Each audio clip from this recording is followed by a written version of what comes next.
Their sporting careers had officially ended, but these 10 athletes were just getting started, and none were as strange as George Foreman's transition from boxing to kitchen appliances. He retired at the age of 48 with minimal future prospects, yet had thankfully claimed his success was due to his healthy eating. Because at the same time, a company called Sultan was developing a special type of grill that would drain the excess fat out of anything it was cooking. George Foreman let the company use his name in exchange for 40% of profits, believing this was his fate by tweeting, "While I was KO'd, I saw a giant piece of meat screaming, 'Grill me.' When I woke, I said, gotta find a grill," thus the George Foreman grill. The product, however, was a total failure until he also began hosting their infomercials. George Foreman explained that at the height of the grill's success, there were months I was being paid $8 million, yet he'd eventually sell his share in the product for a one-time payment of $137 million.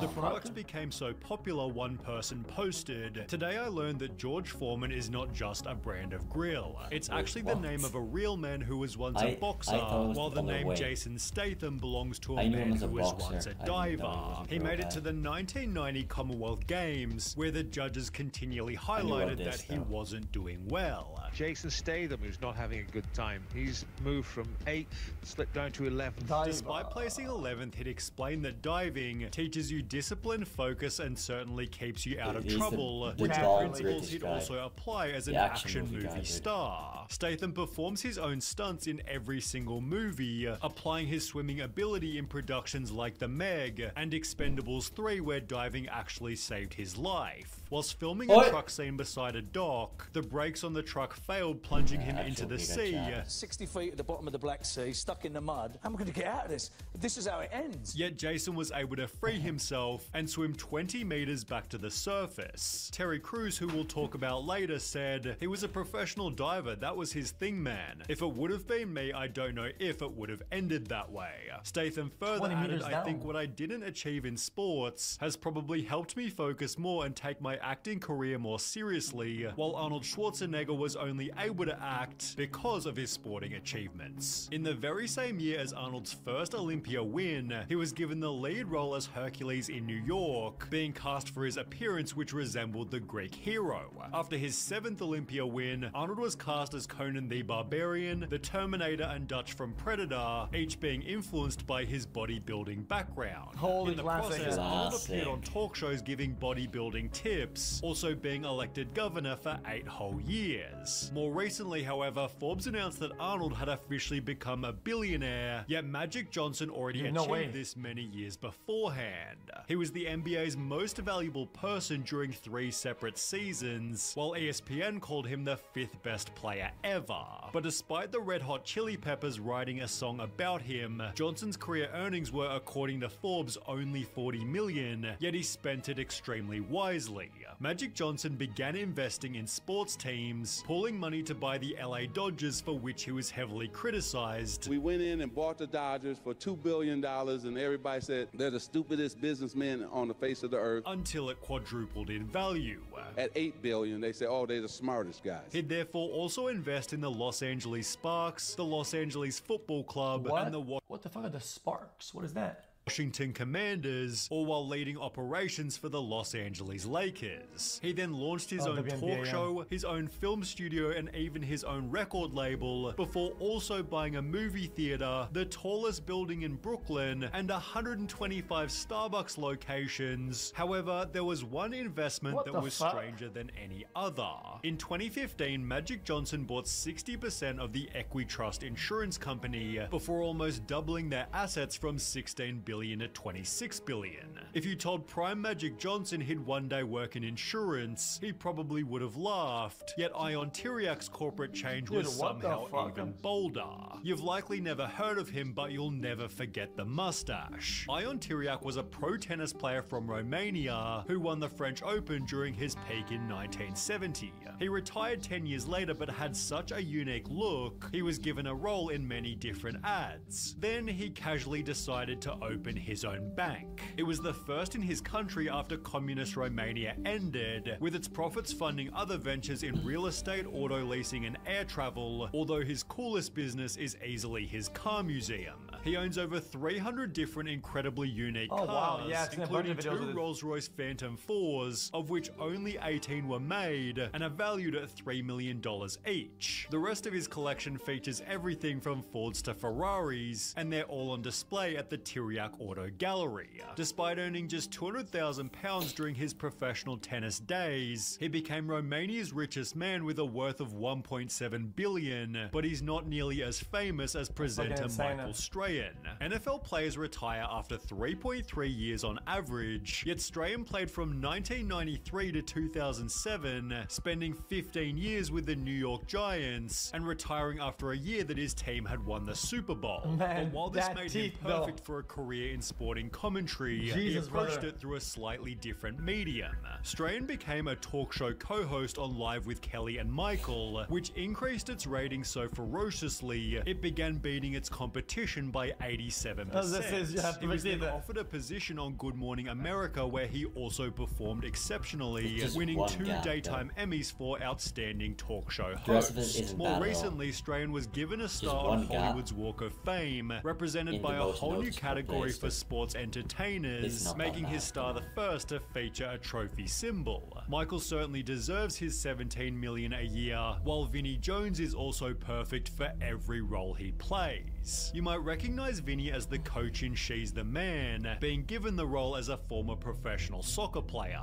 He played 184 games of Premier League football, where he built a reputation as a super aggressive person. Vinnie had once casually threatened to rip off and spit in the hole another player's ear, broken the record for the world's fastest yellow card, and of his 184 matches, 12 had ended in red cards. His own club's chairman labeled him Mosquito Brain, yet Vinnie's tough attitude paid off unexpectedly. In 1998, he was cast as a criminal in Lock, Stock and Two Smoking Barrels, although his casting might have been too perfect, as on the day he was supposed to start shooting, he had to attend a court hearing for assaulting his neighbor over an argument about a garden fence. He was sentenced to 100 hours of community service. Vinnie was then also given 80 hours community service after admitting assault and using threatening words or behavior towards members of an air crew. As passengers and crew tried to restrain him, Jones declared, "I can get you murdered. I can get the whole crew murdered for £3,000. But these hiccups only helped his career, as he began to play tough guys in every single movie. For example, the X-Men's Juggernaut. He's since acted in over 100 films, but it feels like Shaq appeared in even more commercials. After retiring as the 10th best player ever, Shaq began making rap music, releasing 5 studio albums, one of which featuring Michael Jackson. Under the name DJ Diesel, Shaq began performing live at festivals as big as EDC Las Vegas. On top of music, Shaq appeared on WWE, in shows like Curb Your Enthusiasm, and so many different commercials IMDb can't even count them all. However, most of his earnings have come from savvy business moves. Shaq owned 155 Five Guys restaurants, representing 10% of all locations, as well as 150 car washes, 40 gyms, and 17 restaurants. He's built a net worth of... When he says he owns them, surely it's just parts of it. No way he actually owns all of them. I mean, that's ridiculous. $500 million, although there's the franchise plus location plus upkeep. Brother, that's a fucking... That's about like the success of Terry Crews. He was drafted to the NFL in 1991, playing 6 games for the Rams, 10 games for the Chargers, and 16 games for the Redskins, although he'd explained that he wasn't very good. "I was always on the end of the roster. I was never a big superstar. I was an 11th round draft pick, partially because he didn't even enjoy it." It took me years to figure out I never really liked football.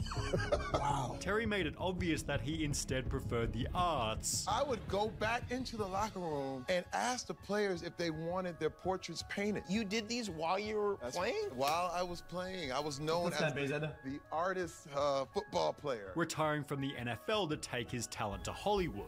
His family thought he was crazy. There was family members that were like, he had a chance. He blew it. Right.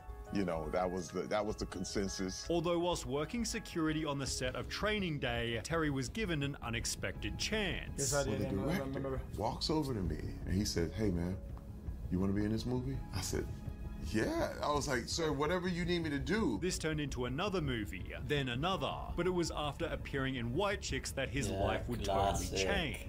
The producer of the movie called me. He said, "Terry, your life will never ever be the same." Terry was offered to appear in the Old Spice commercials, which went on for more than 10 whole years, calling it his revenge on the NFL. They played it all over the NFL. That was another thing that was kind of like my revenge on the league, because you couldn't watch a game without seeing some crazy Terry Crews Old Spice commercial. Although in terms of success classic. after sporting retirement, there's nobody close to Michael Jordan. Considered the greatest NBA player ever, Jordan was approached by Nike to create his own special shoe, hoping to make $3 million.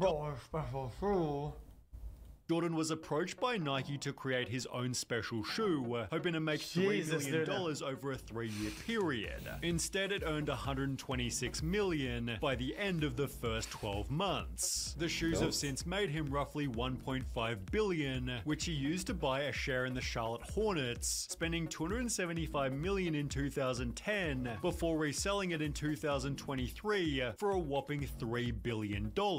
As a result, Michael Jordan is the richest athlete ever, with a net worth of $3.2 billion. That's looking crazy though. Chad, didn't he have one of the first shoe for like athletes or whatever? It seems like it's fucking thing was like slam dunk, like literally. Making his no pun intended. How much was that? $6 million by the end of the first 12 months. The shoes have since made him roughly $1.5 billion. I mean, brother, being the first, or like being the best in releasing a shoe, I mean, fucking.